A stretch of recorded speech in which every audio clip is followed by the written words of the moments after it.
नमस्कार दोस्तों, स्वागत है आपका अपने YouTube channel bio by Virendra sir पर। दोस्तों, हमने मानव के उत्सर्जन तंत्र के 2 पार्टों का अध्ययन कर लिया था। आज हम तीसरे पार्ट का अध्ययन करेंगे। जो साथी हमसे पहली बार जुड़ रहे हैं वे हमारे YouTube channel bio by Virendra sir को लाइक, शेयर एवं सब्सक्राइब अवश्य करें। चलिए स्टार्ट करते हैं। आज का हमारा जो टॉपिक है वह है उत्सर्जन एवं मूत्र निर्माण की क्रियाविधि। उत्सर्जन एवं मूत्र निर्माण की क्रियाविधि यानी वे यकृत के अंदर यूरिया का निर्माण होता है। यकृत में किसका निर्माण होता है? यूरिया का निर्माण होता है। इस यकृत से बने यूरिया को रक्त के माध्यम से, इसके माध्यम से किसके साथ जोड़ करके? रक्त के माध्यम से। और कहाँ पे लाया जाता है? वृक्कों या किडनी के अंदर लाया जाता है। और किडनी से इस यूरिया का क्या किया जाता है? फिल्ट्रेशन या उत्सर्जन किया जाता है। इस क्रिया को हम मूत्र निर्माण कहते हैं। इस क्रिया को क्या कहते हैं? मूत्र निर्माण कहते हैं। यानी यकृत कोशिकाओं से बने यूरिया को रुधिर द्वारा वृक्कों में लाया जाएगा और वृक्कों से इस यूरिया को क्या कर दिया जाएगा? उत्सर्जित कर दिया जाएगा। इस क्रिया को हम क्या कहते हैं? मूत्र निर्माण कहते हैं। मूत्र निर्माण की जो क्रिया विधि है वो 3 चरणों में जाके पूरी होती है। मूत्र निर्माण की जो क्रिया विधि है वो कितने चरणों में पूरी होती है? 3 चरणों में। पहला चरण है हमारा, जिस चरण के अंदर मतलब परानिस्यंद बनेगा। नंबर 1 परानिस्यंदन, जिसको अपन अल्ट्रा फिल्ट्रेशन कहते हैं। अल्ट्रा फिल्ट्रेशन कहेंगे। देखिए क्या होता है, जैसे ये हमारा नेफ्रॉन है और नेफ्रॉन का ये ग्लोमेरुलस है। ग्लोमेरुलस के अंदर एक तो नलिका अभिवाही धमनी के द्वारा रक्त लाया जाएगा और अपवाही धमनी रक्त लेके जाएगी। यानी यहां से रक्त जाएगा, यहां से रक्त आएगा। इस ग्लोमेरुलस में छोटे छोटे छिद्र होते हैं। इस तरह से ये छिद्र होंगे, जिन छिद्रों से रक्त से विभिन्न प्रकार के उत्सर्जी पदार्थ इस नलिका के अंदर आ जाते हैं। नेफ्रॉन की समीपस्थ कुंडलित नलिका में आ जाएंगे समीपस्थ कुंडलित। यानी यहाँ से ग्लोमेरुलस से रक्त से विभिन्न प्रकार के जो उत्सर्जी पदार्थों का है उनका निकलना क्या कहलाता है? अल्ट्रा फिल्ट्रेशन कहलाता है। क्या कहलाएगा? Ultra filtration. यानी ग्लोमेरुलस झिल्ली छलनी की भांति काम करेगी और यहाँ पे जो अभिवाही धमनी है वो तो रक्त लेकर आएगी और अपवाही धमनी है वो रक्त लेकर जाती है। ग्लोमेरुलस की जो झिल्ली होती है, ग्लोमेरुलस, इसकी झिल्ली के अंदर 0.1 माइक्रोमीटर व्यास के अनेक छिद्र होते हैं। अनेक क्या होते हैं? छिद्र पाए जाते हैं। इस ग्लोमेरुलस में 0.1 माइक्रोमीटर व्यास के अनेक छिद्र पाए जाएंगे। यानी ये किसकी तरह व्यवहार कर रही है? एक छलनी की भांति व्यवहार करती है। अब यहाँ पे देखिए कि भाई ये जो छिद्र हैं, इन छिद्रों के माध्यम से रक्त में से उत्सर्जी पदार्थ कहाँ पे आ जाएंगे? इस समीपस्थ कुंडलित नलिका वाले भाग में आ जाते हैं। यहाँ से जो छना हुआ भाग है उसको हम परानिस्यंद को बोलते हैं। क्या बोलते हैं? निस्यंद बोलते हैं। परानिस्यंद अल्ट्रा फिल्टर कहा जाता है। यानी यहाँ पे बहुत से छिद्र हैं जहां से रक्त से विभिन्न प्रकार के उत्सर्जी पदार्थ बाहर निकल जाते हैं। अभिवाही धमनी, ये वाली अभिवाही धमनी है, ये चौड़ी होती है और अपवाही धमनी यहाँ पे सक्रिय होती है। तो अभिवाही धमनी से रक्त तेजी से आता है, जबकि अपवाही धमनी से, यानी ये चौड़ी है तो तेजी से रक्त आएगा और अपवाही धमनी से रक्त धीमे धीमे जाता है। यानी रक्त के अंदर जो ये अंतर है, भाई यहाँ पे तेजी से आ रहा है, यहाँ पे धीरे जा रहा है, तो दाब में जो अंतर आ गया, उस अंतर के कारण रक्त से विभिन्न प्रकार के उत्सर्जी पदार्थ छन करके यहाँ से बाहर निकल जाते हैं। कहाँ निकल जाते हैं? भाई ग्लोमेरुलस से बाहर निकल जाते हैं। हाँ जी, ये जब ग्लोमेरुलस के अंदर रक्त आता है, इस समय जब रक्त आता है तो रक्त आते समय 70 mm Hg का दाब उत्पन्न करता है। 70 mm Hg का दाब उत्पन्न करता है, जिसे हम GHP कहते हैं। क्या कहते हैं? GHP, यानी glomerular hydrostatic pressure. Glomerular hydrostatic pressure, यानी जब रक्त आता है अभिवाही धमनी में तो कितना दाब लगता है? 70 mm Hg का दाब लगता है। ग्लोमेरुलस से रुधिर कणिकाएं, रुधिर की प्रोटीन और जो घुले हुए विभिन्न प्रकार के कोलाइडी पदार्थ तो छन नहीं पाते। यानी क्या क्या? रक्त कणिकाएं, प्रोटीन, रक्त की प्रोटीन और कोलाइडी पदार्थ, इनका तो ये तो छनते नहीं है,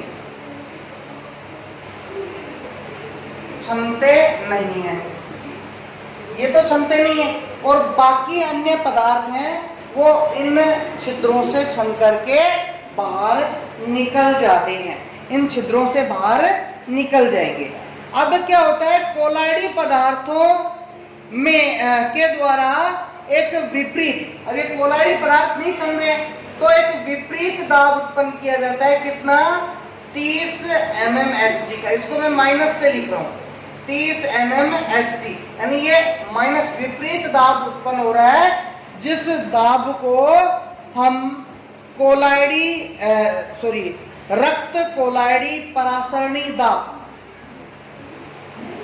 ब्लड कोलाइडी ओस्मोसिस प्रेशर, ब्लड कोलाइडी ओस्मोसिस प्रेशर कहते हैं। किनके द्वारा उत्पन्न किया जाता है? इन कोलाइडी पदार्थों द्वारा उत्पन्न किया जाता है। बोमेन संपुट की गुहा में जो उपस्थित निस्यंद द्वारा लगभग 20 mm Hg का विपरीत दाब उत्पन्न किया जाता है, जिसको हम क्या कहेंगे? संपुटीय द्रव स्थितिक दाब, संपुटीय CHP, संपुटीय द्रव स्थितिक दाब कहते हैं। अब ये तो माइनस की हो गई, ये प्लस का, तो 70 mm Hg में से माइनस के 50 mm Hg कम कर दिए, तो लगभग 20 mm Hg का क्या शुद्ध प्रभावी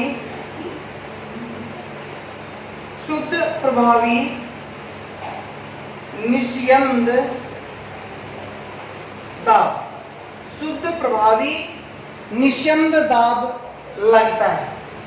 कितने mmHg का? 20 mmHg का शुद्ध प्रभावी निस्यंद दाब लगता है, जिसके कारण उत्सर्जी पदार्थ बोमेन संपुट की इस गुहा के अंदर आ जाते हैं। उत्सर्जी पदार्थ कहाँ पे आ जाएंगे? बोमेन संपुट की इस गुहा के अंदर आ जाते हैं। ग्लोमेरुलस से छना हुआ जो प्लाज्मा है वो ग्लोमेरुलर निस्यंद में आ जाएगा, यानी ये प्लाज्मा वाला भाग भी इस ग्लोमेरुलर निस्यंद के अंदर आ जाता है, जो बोमेन संपुट की गुहा में आ जाएगा। यानी ग्लोमेरुलस से रक्त प्लाज्मा व अन्य उपयोगी पदार्थ भी, यानी इसकी प्लाज्मा, रक्त की प्लाज्मा और विभिन्न प्रकार के उपयोगी पदार्थ भी कहाँ पे आ जाएंगे? इस गुहा के अंदर आ जाते हैं। यानी उत्सर्जी पदार्थ तो निकलेंगे ही निकलेंगे, उसके साथ प्लाज्मा और उपयोगी पदार्थ भी इस बोमेन संपुट की गुहा के अंदर आ जाते हैं। तो उपयोगी पदार्थों का क्या किया जाएगा? दोबारा से अवशोषण किया जाएगा। यानी उत्सर्जी पदार्थों के साथ साथ क्या निकल जाते हैं? विभिन्न प्रकार के उत्सर्जी पदार्थ प्लस उपयोगी पदार्थ भी बोमेन संपुट की गुहा में आ जाते हैं। अब भाई यहाँ पे देखो, यहाँ पे उत्सर्जी पदार्थ के साथ साथ उपयोगी पदार्थ भी हैं, अतः इनको पूरे को क्या कहा जाता है? यानी उत्सर्जी पदार्थों के साथ साथ उपयोगी पदार्थों के संयोग से जो बना लिक्विड मटेरियल है उसको हम अल्ट्रा फिल्टर या परानिस्यंद कहते हैं। आपसे पूछेगा परानिस्यंद किसे कहेंगे, तो आप क्या कहोगे?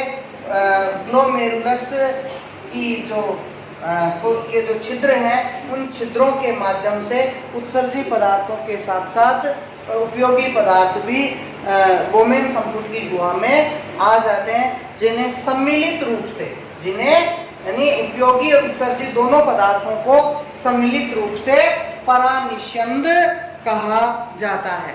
क्या कहा जाता है? परानिस्यंद हम कहते हैं। हाँ जी, दूसरा भाग होता है हमारा, ये परानिस्यंदन हो गया। अब दूसरा भाग है वर्णात्मक पुनरावशोषण। वर्णात्मक पुनरावशोषण। वर्णात्मक पुनरावशोषण। वर्णात्मक पुनरावशोषण का मतलब क्या है कि भाई अब यहाँ पे उत्सर्जी पदार्थों के साथ साथ उपयोगी पदार्थ भी निकले, उन उपयोगी पदार्थों को अलग करना, यानी उनको भाई अलग से पहचान करके उनका पुनरावशोषण या दोबारा से अवशोषण किया जाना क्या कहलाता है? वर्णात्मक पुनरावशोषण कहा जाता है। यानी परानिस्यंद क्रिया के अंदर जो ग्लोमेरुलर निस्यंद होता है उस ग्लोमेरुलर निस्यंद के अंदर क्या क्या होते हैं? यूरिया होता है,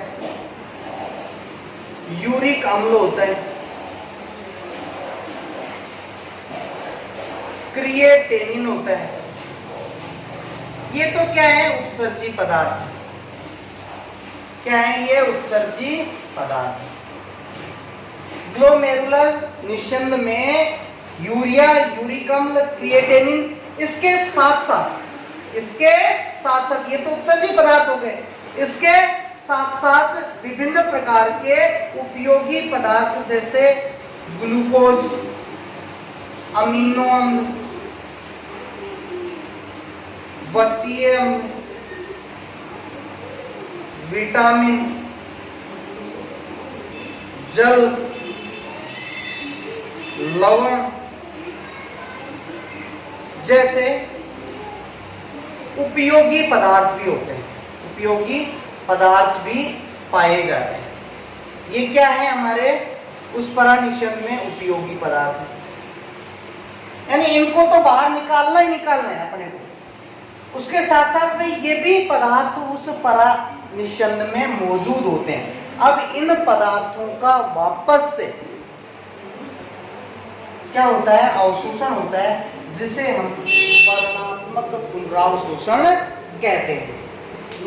जिसे हम क्या कहेंगे, वर्णात्मक पुनरावशोषण कहते हैं। हाँ जी, अब हम एक चित्र के माध्यम से देखें तो जैसे ये हमारा चित्र के माध्यम से देखते हैं, ये वाला भाग तो क्या हो गया, ग्लोमेरुलस वाला भाग, या अभिवाही धमनी, अपवाही धमनी।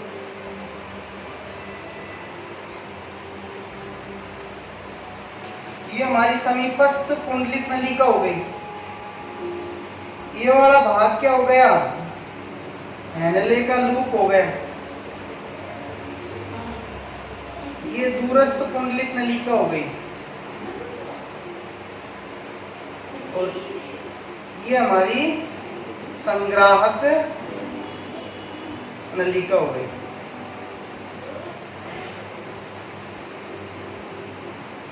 ये संग्राहक नलिका हो गई। तो देखो, यानी नेफ्रॉन के विभिन्न भागों में जो अवशोषण की क्रिया है वो अलग अलग होगी। ये समीपस्थ कुंडलित नलिका है, ये हैनले का लूप है,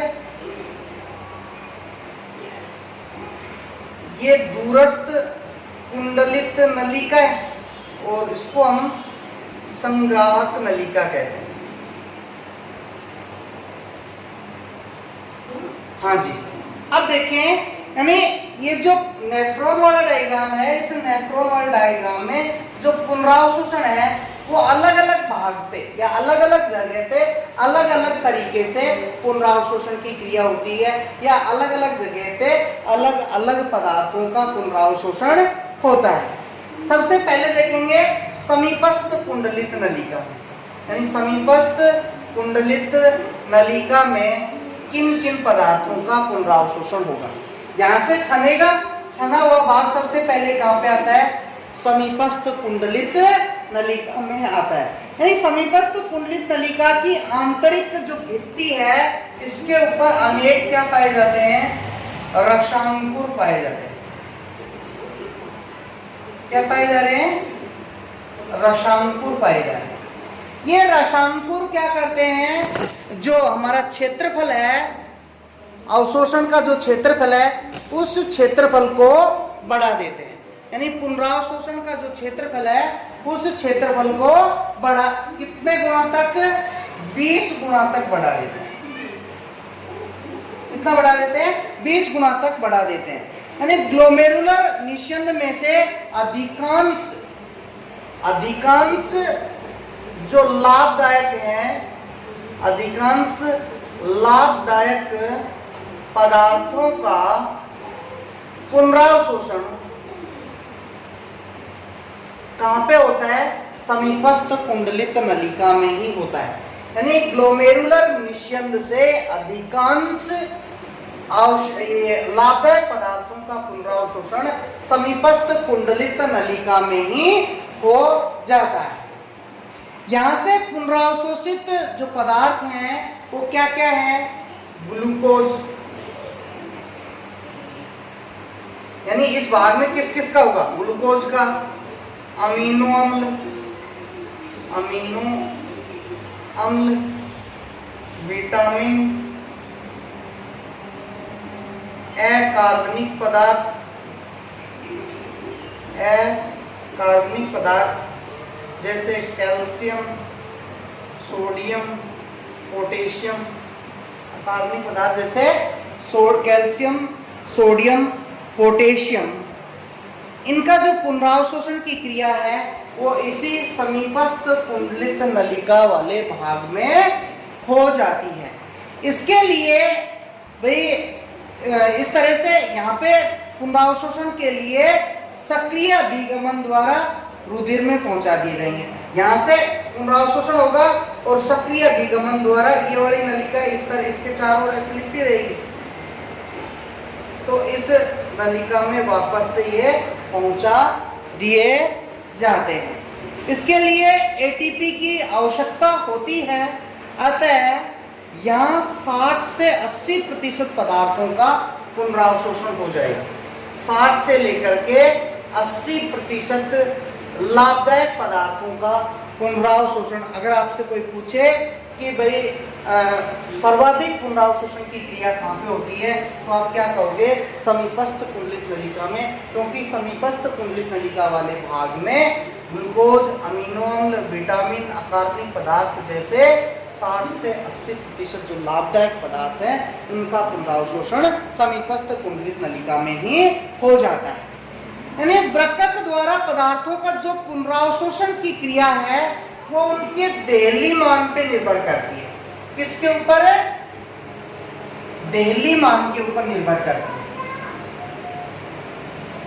पुनरावशोषण की क्रिया किसके ऊपर निर्भर करती है?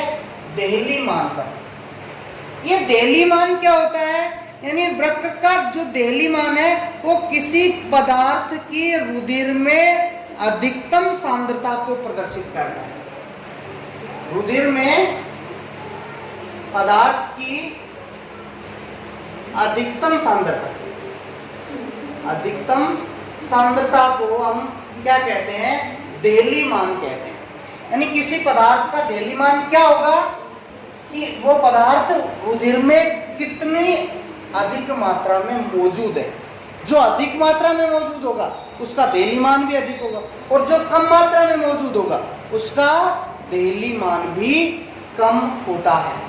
अब हम बात करें देहली मान की, तो ग्लूकोज, अमीनो अम्ल का ये जो ग्लूकोज है, अमीनो अम्ल है, इनका देहली मान है, देहली मान उच्च होता है। इनका देहली मान क्या होता है? उच्च होता है। इसलिए इनका क्या हो जाता है? पूर्ण अवशोषण हो जाता है। पूर्ण अवशोषण हो जाता है। पूर्ण अवशोषण किनका हो जाता है? ग्लूकोज, अमीनो अम्ल का, क्योंकि ग्लूकोज और अमीनो अम्ल की जो सांद्रता है वो रक्त में ज्यादा होने के कारण इनका देहली मान उच्च होता है, और उच्च देहली मान के कारण इनका पुनरावशोषण भी पूर्ण रूप से हो जाता है। दूसरी बात कि भाई जो जल खनिज लवण है, जल खनिज लवण, जल और खनिज लवण, इनका देहली मान निम्न होता है। इनका देहली मान क्या होता है? निम्न होता है। इसलिए इनका कम अवशोषण होता है। इनका क्या होता है? कम अवशोषण होता है। और तीसरी बात, यूरिया, यूरिक अम्ल, क्रिएटिनिन है, यूरिया, यूरिक अम्ल और क्रिएटिनिन, इनका देहली मान शून्य होता है। इनका देहली मान क्या होता है? शून्य होता है, या ये अदेहली पदार्थ है। कैसे पदार्थ है ये? अदेहली पदार्थ, यानी इनका कोई देहली मान नहीं होता, इसलिए इनका पुनरावशोषण भी नहीं होता।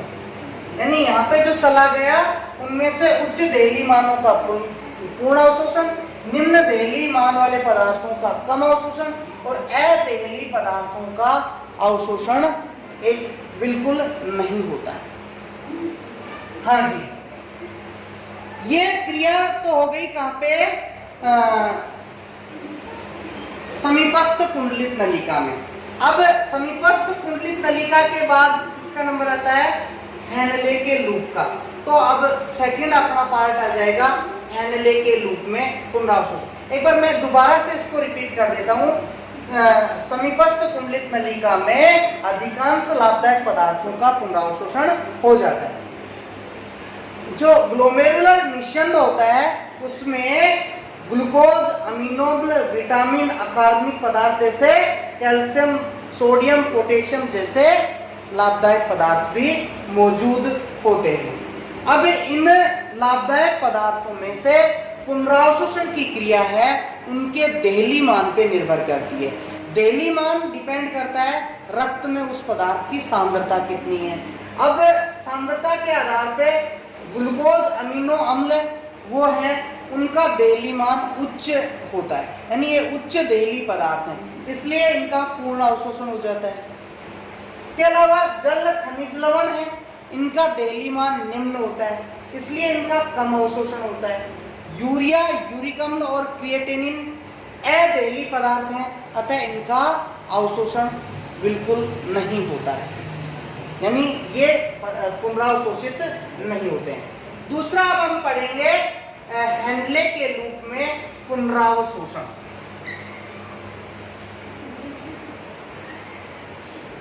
हाँ जी,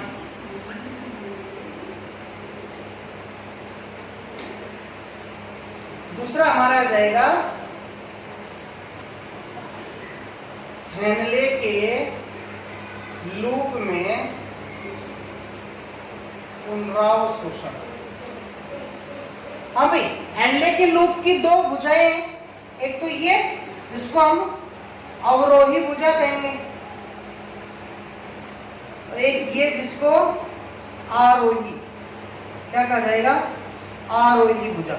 अवरोही क्यों कहा, क्योंकि यहाँ पर नीचे की ओर जा रहा है, तो नीचे डाउन को अपन आरोही क्रम कहते हैं और अप क्रम को अपन आरोही क्रम कहते हैं, यानी डिसेंडिंग आर्म और ये असेंडिंग आर्म कहलाती है। तो हेनले के लूप में जो पुनरावशोषण होता है वो अवरोही भुजा में अलग होता है, आरोही भुजा में अलग होता है। तो पहला डाल रहा हूं मैं अवरोही भुजा में, अवरोही भुजा में, यानी ग्लोमेरुलर जो निस्यंद है उसका लगभग 35% भाग, लगभग 35, क्योंकि यहाँ पे 60 से लेके 80, यानी लगभग हम 35% लेके चल रहे हैं, यानी लगभग 65% यहाँ पे हो गया मान लो, तो कितना शेष रह गया, 35% भाग है, वही यहाँ पे आ पाता है। कहाँ पे, हेनले के लूप में आ पाता है, क्योंकि बाकी तो समीपस्थ कुंडलित नलिका द्वारा पुनरावशोषित कर लिया जाता है। अवरोही भुजा की जो भित्ति है, इस भुजा की भित्ति ये पतली होती है। अवरोही भुजा की भित्ति कैसी होती है, पतली होती है, जो यूरिया, सोडियम एवं अन्य आयनों के लिए कम पारगम्य और जल के लिए अधिक पारगम्य होती है। किसके लिए, यूरिया, सोडियम एवं अन्य आयन, इनके लिए तो कम पारगम्य है और जल के लिए ये, जल के लिए अधिक पारगम्य, जल के लिए अधिक पारगम्य है। जल के लिए क्या होती है, अधिक पारगम्य होती है, यानी लगातार जल के पुनरावशोषण के कारण निस्यंद है, यहाँ पे जाकर के हाइपरटोनिक हो जाएगा। यहाँ पे कैसा हो जाएगा, निस्यंद हाइपरटोनिक या अति पराशरी हो जाता है, अति पराशरी हो जाता है, इसको हाइपरटोनिक कहा जाएगा, हाइपरटोनिक। देखिए कुछ जल तो यहाँ पे पुनरावशोषित हो गया।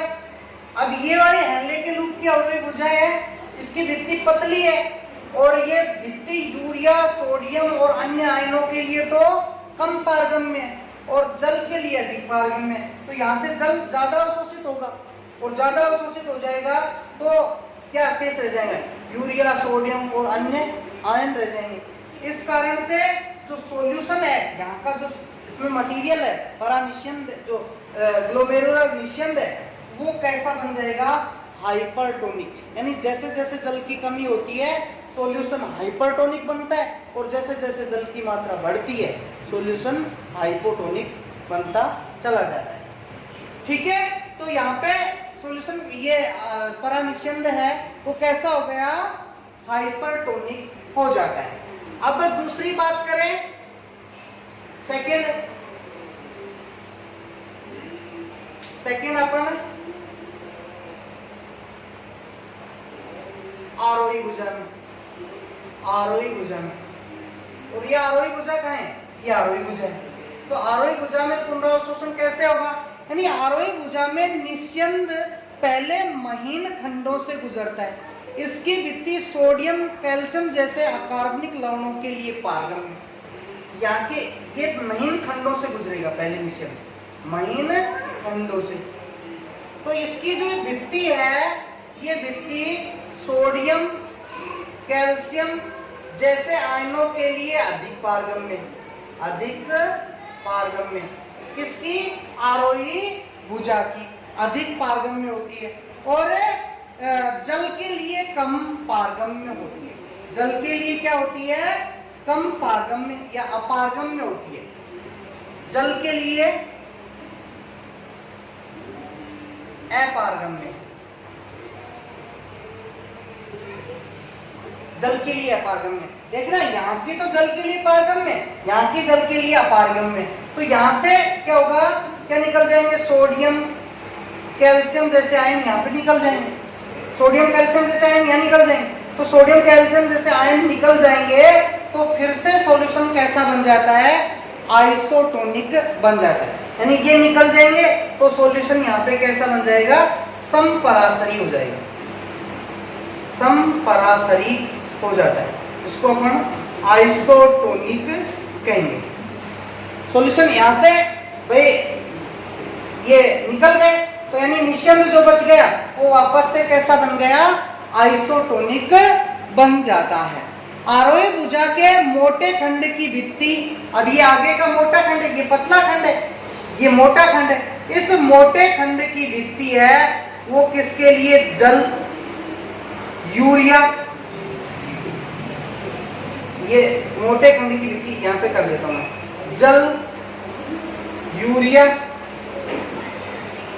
व अन्य विलेय, अन्य विलेय के लिए क्या है? अपारगम्य। कैसी है? अपारगम्य, जिससे अकार्बनिक लवणों के आयन, और ये अकार्बनिक लवणों के आयनों के लिए अधिक पारगम्य। अकार्बनिक जो लवण है उनके लिए अधिक पारगम्य। तो यहां से और क्या होगा? अकार्बनिक लवण निकलेंगे, अकार्बनिक लवण फिर से निकलेंगे। अकार्बनिक लवण निकलेंगे तो भाई क्या हो जाएगा? सॉल्यूशन यहाँ पे जाके हाइपोटोनिक हो जाएगा। हाइपोटोनिक या क्या बोले तो अल्प परासरी, अल्प परासरी हो जाएगा। सॉल्यूशन कैसा हो गया? अल्प परासरी हो जाता है। दोबारा से देखें, हेनले के लूप में ये जो पुनः अवशोषण, हेनले के लूप की दो भुजाएं, अवरोही भुजा में एक अवरोही भुजा और दूसरी आरोही भुजा। अवरोही भुजा में ग्लोमेरुलर निस्यंद का लगभग 35% भाग आता है। इसकी भित्ति पतली होती है जो यूरिया, सोडियम व अन्य आयनों के लिए तो कम पारगम्य, जल के लिए अधिक पारगम्य। तो यहाँ से जल बाहर निकल जाएगा, जिसके कारण सॉल्यूशन है या बोले तो जो ग्लोमेरुलर निस्यंद है वो कैसा हो जाता है? हाइपरटोनिक हो जाता है। आरोही भुजा का महीन खंड की जो भित्ति है उसमें से भाई सोडियम कैल्शियम के लिए तो अधिक पारगम्य, जल के लिए अपारगम्य। फिर सॉल्यूशन यहाँ पे भाई जल ये अकार्बनिक आयन निकल जाने के कारण सॉल्यूशन यहाँ पे जाकर के आइसोटोनिक बन जाएगा और फिर यहाँ से और अकार्बनिक लवण निकल जाएंगे। फिर सॉल्यूशन कैसा बन गया? हाइपोटोनिक, अल्प परासरी हो जाता है। तीसरा भाग है हमारा दूरस्थ कुंडलित नलिका में पुनरावशोषण।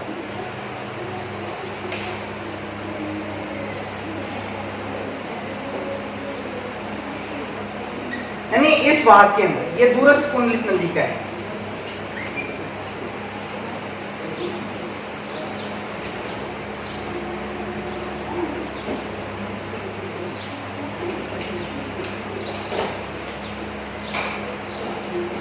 दूरस्थ कुंडलित नलिका में पुनरावशोषण। दूरस्थ कुंडलित नलिका में पुनरावशोषण कैसे होता है? यानी ये जो दूरस्थ कुंडलित नलिका में भी अकार्बनिक लवण जैसे सोडियम कैल्शियम, सोडियम क्लोरीन, यहाँ पे भी क्या निकलेंगे, सोडियम क्लोरीन बाहर निकलेंगे, सोडियम क्लोरीन बाहर निकलते हैं, यानी पुनरावशोषण जारी रहता है, जिससे निस्यंद रक्त की तुलना में समपराशरी हो जाएगा। रक्त की तुलना में कैसा हो गया, ये समपराशरी हो जाएगा।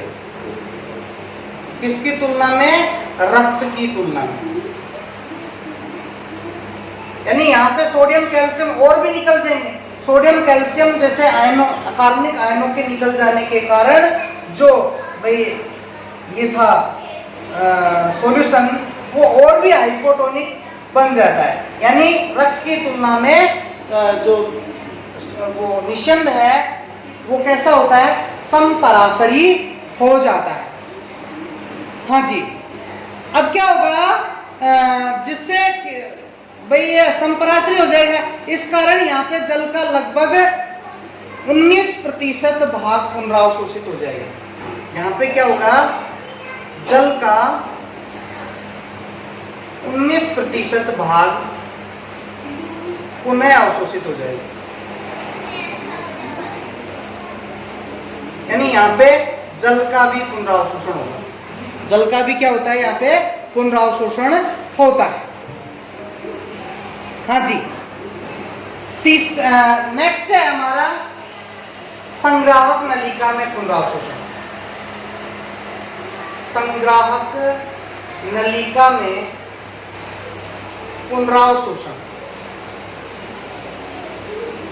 दूरस्थ कुंडलित नलिका में तो क्या होगा, कैल्शियम और सोडियम और क्लोरीन जैसे अकार्बनिक पदार्थों का लगातार पुनरावशोषण जारी रहने के कारण ये जो निस्यंद है वो क्या हो जाएगा, बहुत अधिक हाइपोटोनिक हो जाएगा रक्त की तुलना में। रक्त की तुलना में बहुत ज्यादा हाइपोटोनिक हो जाने के कारण इससे भाई रक्त के अंदर जल अवशोषित करके मिला दिया जाता है, यानी यहाँ से रक्त का जल का पुनरावशोषण करके रक्त में मिला दिया जाता है, यानी यहाँ पे जल का लगभग 19% भाग पुनरावशोषित हो जाता है। संग्राहक नलिका में क्या होगा, यानी संग्राहक नलिका में भी जल के कुछ भाग का, यहाँ पे इस भाग में भी क्या होगा, जल का पुनरावशोषण होता है। जल का पुनरावशोषण यहाँ पे भी होता है, जिससे निस्यंद अति पराशरी हो जाएगा। अब कुछ जल तो यहाँ पे पुनरावशोषित हो गया, कुछ यहाँ पे हो गया, तो ये निस्यंद है अति पराशरी, फिर से हाइपरटोनिक अति पराशरी बन गया, फिर से निस्यंद अति पराशरी हो जाता है। इस नलिका के जो अग्रभाग की भित्ति है वो जल के अणुओं के लिए तो पारगम्य होती है, एवं इसका जो अंतिम भाग है वो जल के लिए तो क्या है, अधिक पारगम्य, और यूरिया जैसे उत्सर्जी पदार्थों के लिए कम पारगम्य होती है। तो यहाँ से जो ये यूरिया, यूरिक अम्ल, क्रिएटिनिन जैसे उत्सर्जी पदार्थ हैं वो इकट्ठे होकर के बड़ी संग्राहक नलिका में चले जाते हैं और अंत में जाकर के मूत्र वाहिनी के पेल्विस भाग में क्या हो जाते हैं, छोड़ दिए जाते हैं। तो ये हमारा मूत्र निर्माण की क्रिया विधि वाला टॉपिक यहीं पे समाप्त होता है। आज के वीडियो में इतना ही। इस पार्ट के आगे के टॉपिक हेतु हमारा नेक्स्ट वीडियो देखें। धन्यवाद।